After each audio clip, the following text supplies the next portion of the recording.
As we have been reporting since the top of the program, there is unfortunately some sad breaking news to report this morning. A 23-month-old in Texas has died from swine flu. We're joined by our medical correspondent, Dr. Jennifer Ashton, and we have so many questions. Doctor, good morning. Good morning. I'm a mom, you're a mom. When I heard about this, first thing that popped into my mind was, is it that, we don't know, but what do you think? Is it that this boy got treated and it didn't work, or that he didn't get treated, they didn't catch it in time? We have very limited information, Maggie. As you know, really just that it was a 23-month-old in Texas, and that really is all that we know at this point. You know, usually with influenza, we do always hear that the very young, very old tend to be more susceptible. What's interesting about toddlers, they tend to have their mother's immune protection against general influenza, so usually they actually have a little bit more protection than an older child, but again, their immune systems are generally not as substantial as an older child or adult, and that's really all we can say at this point. But anyone who got the Tamiflu or Relenza will get better? Is that safe to say? Well, no, not necessarily. It can shorten the duration. It shortens the severity of symptoms. It can be used prophylactically, and it's approved for children over the age of 1.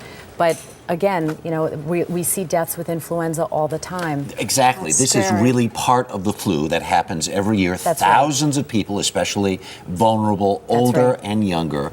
Here's the other thing we don't really understand. If it is the same literal virulent flu that has caused deaths in Mexico, people really need to go to that CDC website, look at the symptoms, and if you have those symptoms, you have to get to a doctor. That's right, and we also have to caution that you can have those symptoms with other things, severe urinary tract infections, other types of pneumonia, general medical conditions, so you don't want to just assume it's influenza.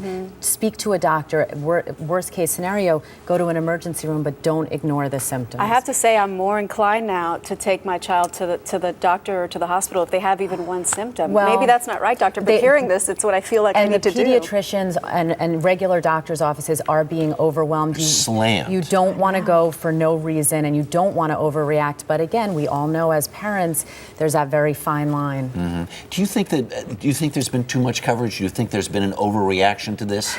You know, I think it's hard to say. After the fact, we'll hear it. But this is an appropriate response from the local authorities, federal government, and the CDC, World Health Organization. It could peter out in a week, or it could get significantly quite frankly, we don't know worse. what we're doing. Know. That's correct. There you go. All Thank right, you, Dr. doctor. Ashton, thank you so much.